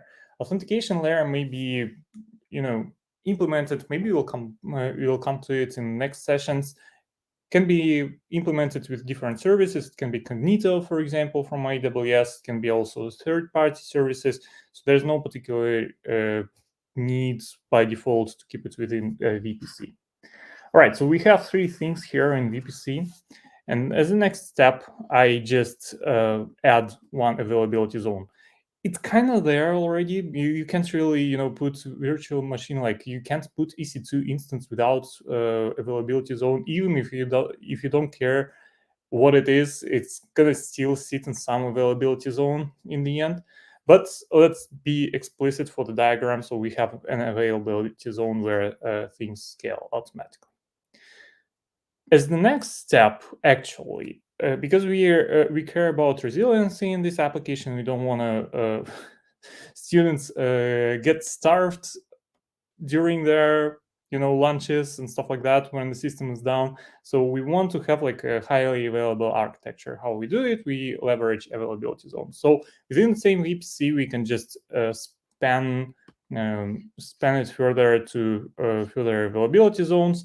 And then our load balancer will just send traffic either to one availability zone or the other. And then the database. So here, for example, it's going to be dependent on the concrete implementation, on the concrete technology of the database. But if we're talking about, so in some particular implementations of databases, you're going to have like a primary instance in one availability zone, and then maybe a read-only instance in the other. Might be some other configurations. So basically, it depends on the database, but you're gonna have also like replication of the database in two availability zones. As the next step, now we can add private subnet, and private subnet for a database is like a natural choice. So there was a question like, when do we use private subnets? Why do we need them? We want our databases to be as secure as possible. This is where our data, real data of our end users resides, right? So a typical suggestion or typical best practice is to not have database exposed to the internet. You always have some layer in between your database and the in public internet. So, for example, if your students communicate with the with the application over the internet, they will still have like load balancers and then EC2 instances, and then only those EC2 instances will be allowed to talk to those databases hidden in private subnet. So this is like an important point, and this is why you need all those settings or all those capabilities of VPCs and subnets to make this working in secure fashion.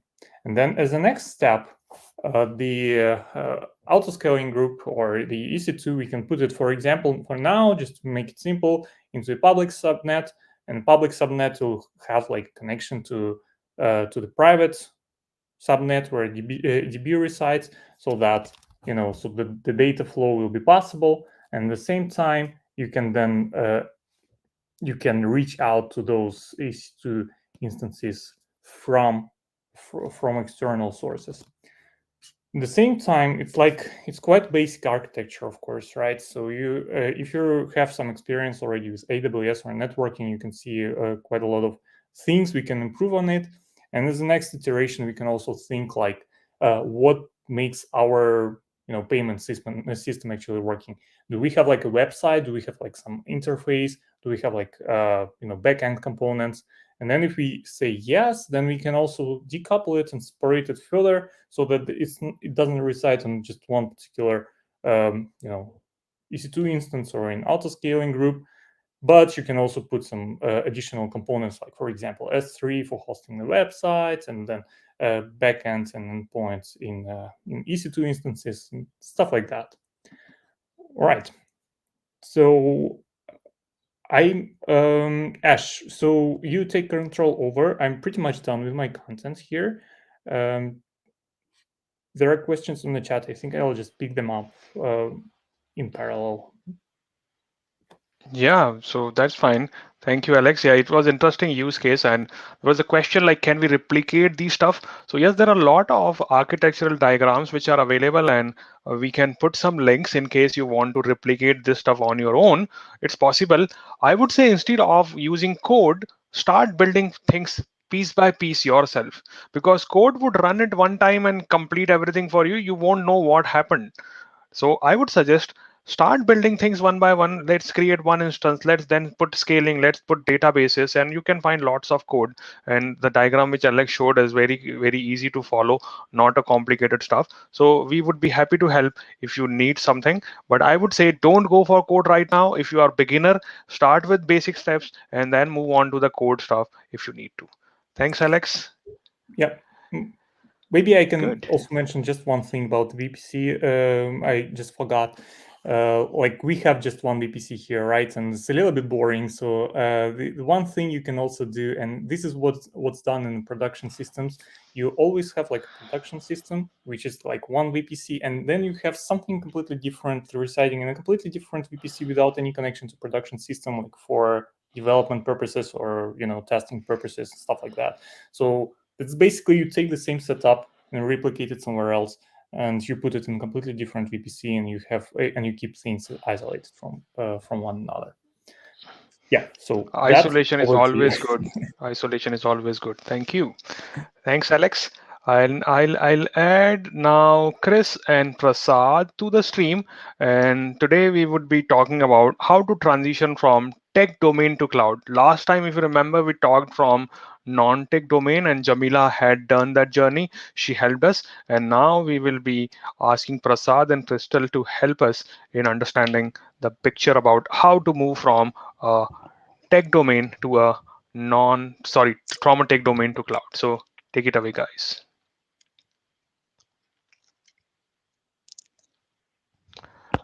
Check if you are on mute. Thanks. I was on mute actually. Thank you. Cool. Okay, guys. So welcome to another session, and thank you, Ashish, for a great session on VPCs. I learn a lot, very frankly, listening to your sessions, man. This is awesome. And thank you, Alex, for that. Reference architecture. It's great. So me and Chris would be speaking quickly about transforming your current on-prem skills, like your tech domain. If you're already in tech domain and you have been in the industry for quite some time, but working on technologies which are not cloud, then how can you transition those to your cloud skills? And I'm a big advocate actually of transforming your current on-prem skills to cloud. And in fact, I keep posting about that on my LinkedIn. So what I'll do is that I'll share my screen, and I'll a similar format that I used last time. I'll share a few LinkedIn posts that I shared on the same topic, and then I'll give you some paths about how you can do it, and then we'll hear from Chris about her own journey. So let me share my screen quickly.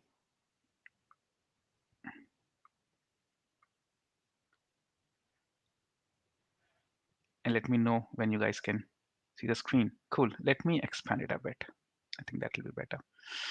So as I said, generally, if you are already in a in a tech domain, and you have some good skills on prem, then you can easily transition them. That's why I say you would need a probably a 3 months to 6 months a time frame, and you should be able to do it. And I have put up series of posts, like one of like the question that I was got to that, uh, continuing that today's topic of like networking.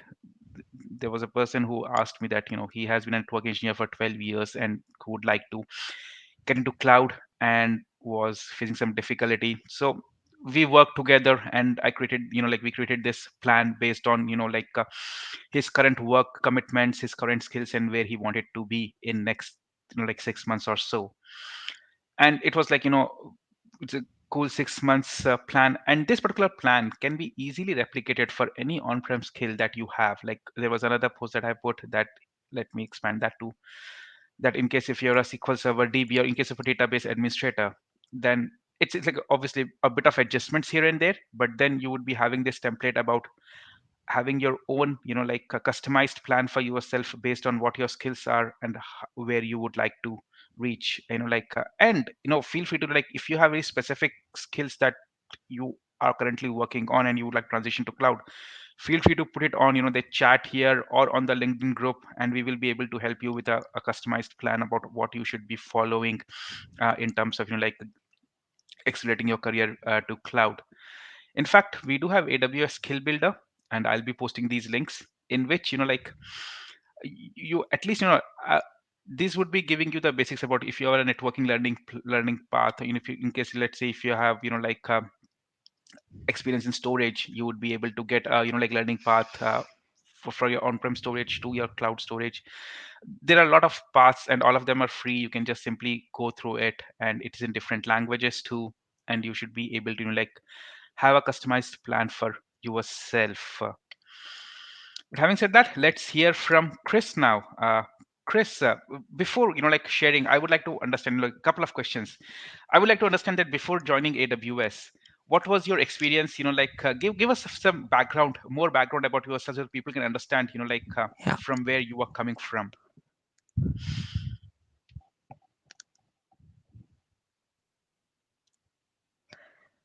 Okay, good.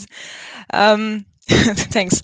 So it's been a long journey, to be honest, and I'm just gonna mute the channel because I can hear my own voice, which is really weird.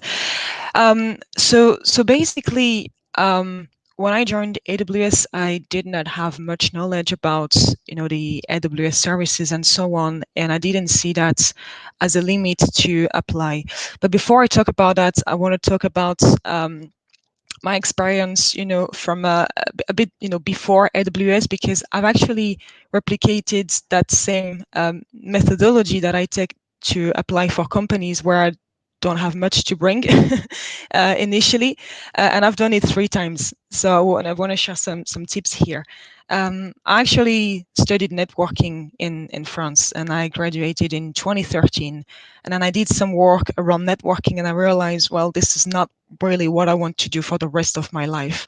I knew that the cloud was becoming a big thing. I didn't know how to get in there, but I knew that first of all, I had to speak English. So first thing, I relocated from France to the UK in 2013, and I went to a language school. I put literally all of my money in there, and it was a program that lasted for 9 months, and after 6 months I ran out of money, so I had to drop out of the school because I could not afford a life anymore. London was much more expensive than what I had anticipated, and so I went to find a job in the UK, and there was this job called Cloud Architect. And I looked at the job description, and they asked for networking skills, which I had, but I didn't have any expertise around virtualization, around security. They were asking like a number of topics. So what I did is that I applied anyway, knowing that I didn't have everything they were asking for apart from networking.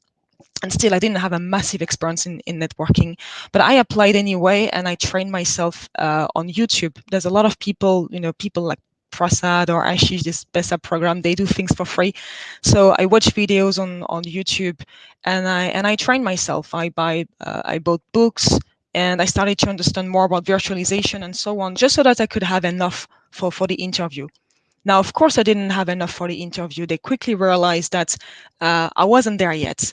But I showed that I was someone who was eager to learn. I showed that I was curious.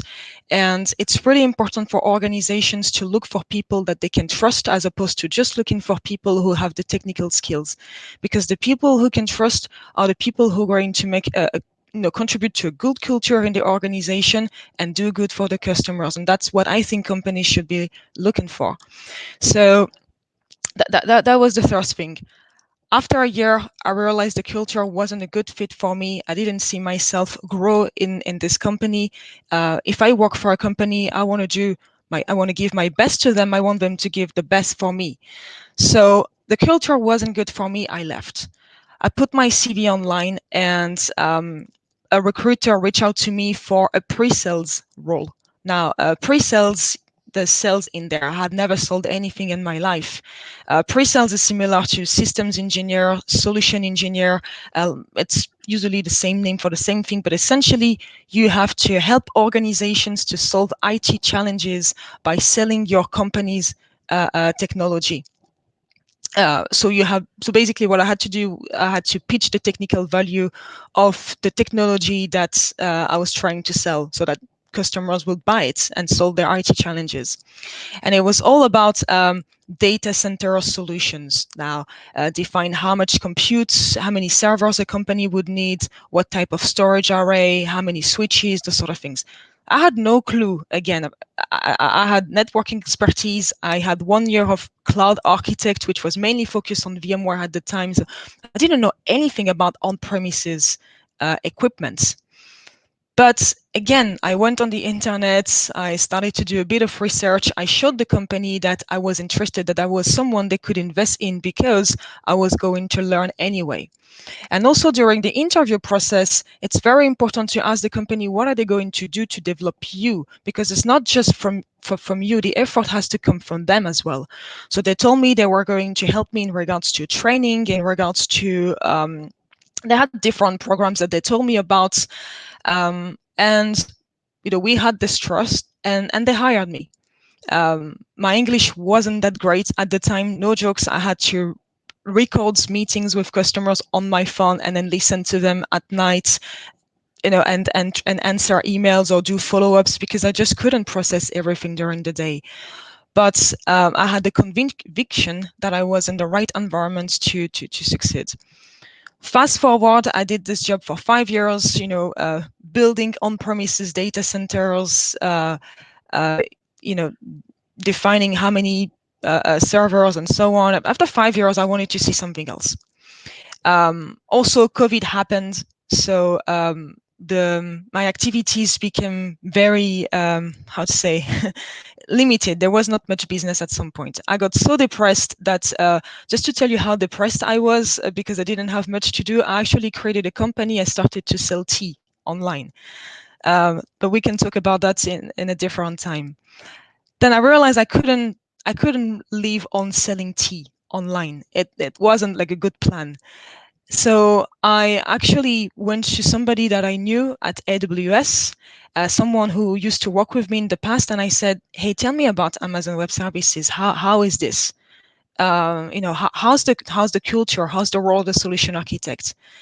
And he took the time. So we had a 1-hour conversation. He took the time to explain me about the role. He explained me about the culture, because AWS, they really invest in people who fit their culture. It's all about the leadership principles, not just about how good technically you are. And so I thought, okay, that sounds really good. Now, I don't know anything about all the services you told me about, this EC2 and so on. I know nothing. Where do I start? And he said, well, you should apply anyway.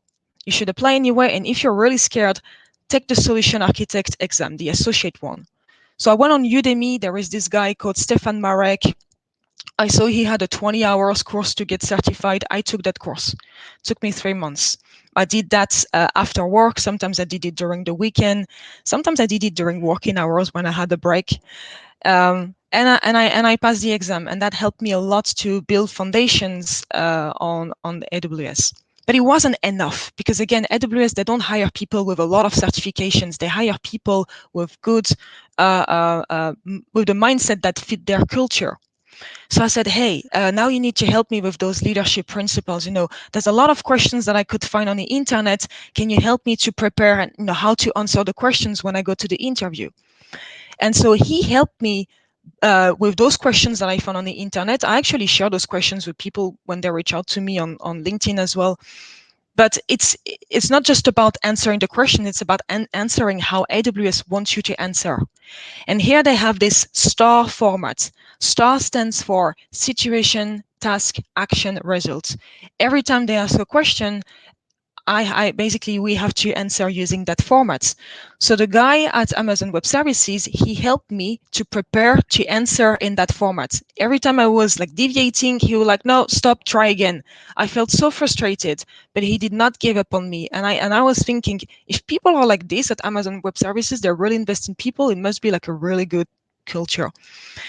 Anyway, I had the interviews, I went through the loop.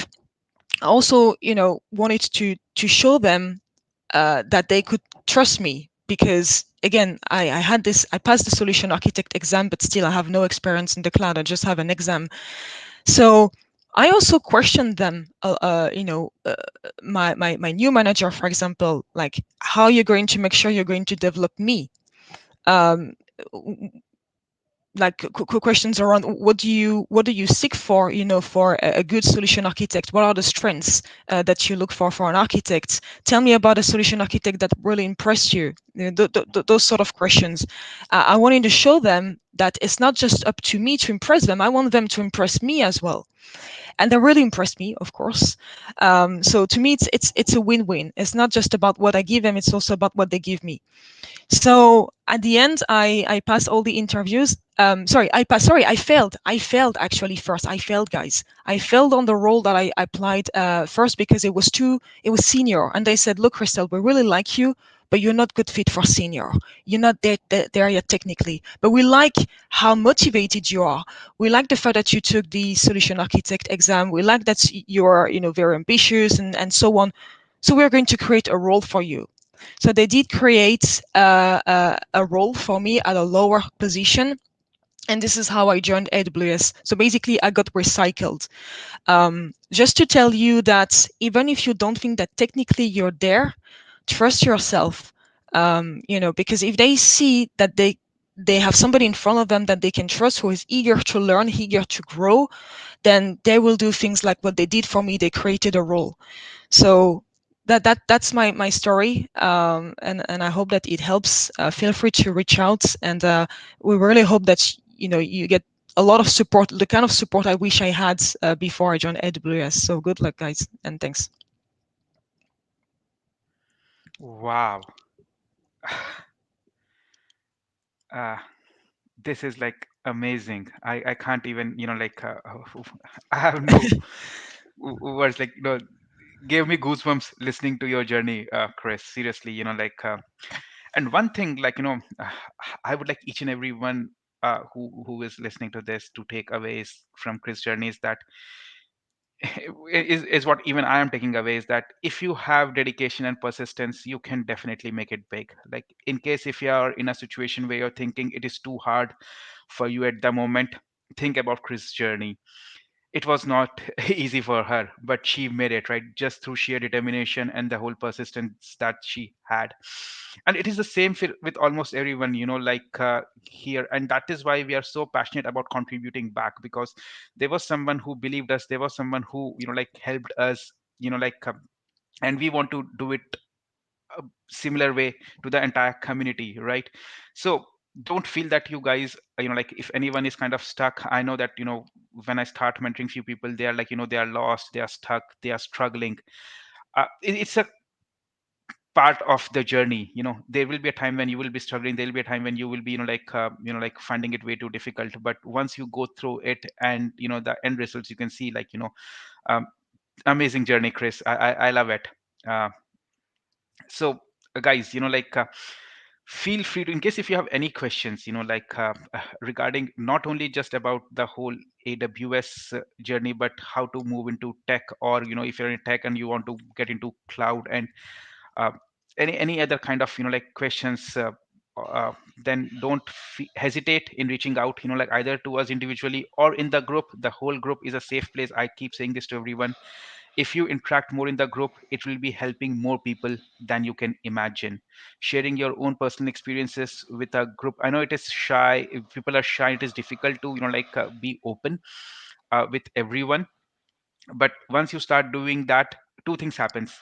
Other people also open up, and people start helping you. Helps comes in ways that you can't even imagine, or you can't even think about.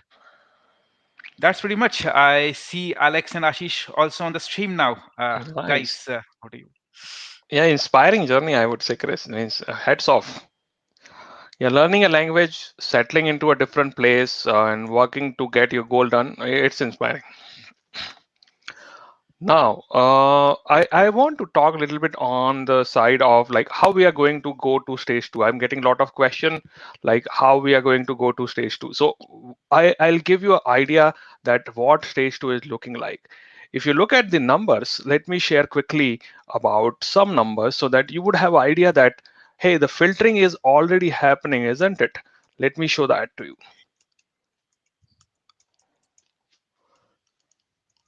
Give me a minute. The screen is rendering. Probably it would come back. Prasad, I'm taking over the screen sharing. Yeah, please go ahead. So we had 1700 registration when we started BeSA program. Good, right? Inspiring. How many joined for first session? It was 170%. How many for second? 150. Third, 120. Today, 121. Don't you see a filtering happening automatically? So yes, this is happening, right? We want to support as much as we can so that we can help all of you, and we are trying to scale our program so that we can have lot of people join us. Jamila is also here. Hey Jamila, how are you? Thanks for being here. So we are trying to support as many as we can. And same story goes for YouTube channel also. Let me show that, because you may be thinking that, hey, somebody would be watching YouTube videos afterward. I agree. People are watching that. Let me show those numbers also to you. First recording was watched by 1400 people so far, then 595, and then 393. So you can clearly see, if you are here still, then you are obviously consistent, and we support that, and we would try to help as much as of you can. Like, we'll try to reach out to you, maybe not one to one, but we'll try to scale, and we are checking with other people in Amazon if they can help us in scaling this program, and we would be able to take more, but we haven't finalized it. We will try our best to have everyone into the program, but yes, there would be some physical limitations. We have limited time. We have a day job, we have families to manage, we have other passions to pursue. So we'll try to adjust to accommodate as much as we can. Meanwhile, you can spread the word. You can clearly see that the videos which have more comment, it got more visibility by YouTube. Similarly, for videos which has less comment, less visibility. So spread the word. Spread on LinkedIn. It would also help you to build your own network. People would be looking at your post, you tag us, we share it again, we then people would be getting connected. So this will expand your network and give you visibility that, hey, this person, I know this, maybe he shared some post before, or she has shared something which was useful. So do that. There are screenshots you can capture, you can send this information, you can reshare the LinkedIn messages we post. So make sure people reach out to people know about this program. They cannot join now, but they can obviously watch YouTube and get benefited, and maybe that would be a good way for them to start their journey and be there with us into the next cycle of it. So that's all I wanted to share. We would pace recording. We would be sending all the information. Anything else anyone wants to add? Just one thing here, uh, and that's regarding start building stuff, guys, and start Exactly. sharing. Start building. As simple as the architecture that Chris shared last week and Alex built on that. Start building it on your own, right? Or there are multiple reference architectures. In case if you want ideas, feel free to post it on the LinkedIn group, and we'll be giving you more ideas of what you can build. Start building it, and then start sharing that, what you have built on the LinkedIn. Believe me, there will be hiring managers who would be watching, not immediately but eventually. So that's what I would say, build and share. That will help you grow your network. Makes sense. Yeah, exactly. Now I'm getting some questions here like, Can you share the links? So links would be there. If you check this resource page on the home page of the BESA program, you would find all the links. And we try to publish videos as soon as we can. We need to do some little bit of editing and then it get exported. So maybe 4 or 5 hours of difference would be there. But we'll try to make video available as soon as possible. Would put the reference links there. Your page would be there with the reference material. I have put some lot of YouTube videos. I have put some skill builder links to learn more on networking. So hopefully that would help. But if there is something else we can help you with, let us know. And hopefully everyone enjoyed. Feel free to share the world. And let's see you in the next Sorry, one session. Thank you, question. everyone. Go ahead, Ashish, sir. Ashish, sorry, one thing. And there is a question I can see on the chat, which is quite, happens. What if I built something wrong? And this is a typical imposter syndrome that each and everyone goes through. What if what I'm doing is not good enough? What if what I'm doing, everyone will feel that it's not great. Okay, obviously, if you're following some reference architecture reference guide, it will be right. And if it is wrong, people will correct you. People will let you know that this is the right way to do it. What you have done uh, is okay. See, generally what I have seen is that people are quite encouraging on LinkedIn. uh, or if you are thinking that you are shy and sharing it publicly, share it on the BeSA group. Start small. In BeSA group we have a safe group of 1700 people, and in case if there is shortcoming in what you have built, we will be able to tell that this is a better approach to do it. So there is nothing wrong. There can always be a better approach, and we will be doing it and happy to do it, and build that confidence by sharing in a private group. And once you are confident enough, then start sharing publicly. But this is what we teach us to build that confidence. That's pretty much. I know we are Exactly. over Yeah, time, but I just wanted exactly. to No let worries. everyone know that yeah, leverage this whole community that we are building here. It's going to help each and every one of us, including us.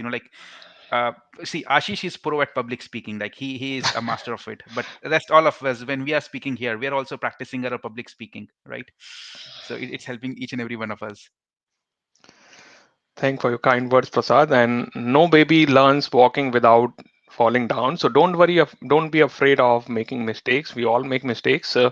It's good like you have someone holding your hand so we can help you in moving forward if there is something we can do though. So just let's know us and hope to see you in next week. Thank you, everyone. Have a good week and we'll talk to you later. Thank you. Bye.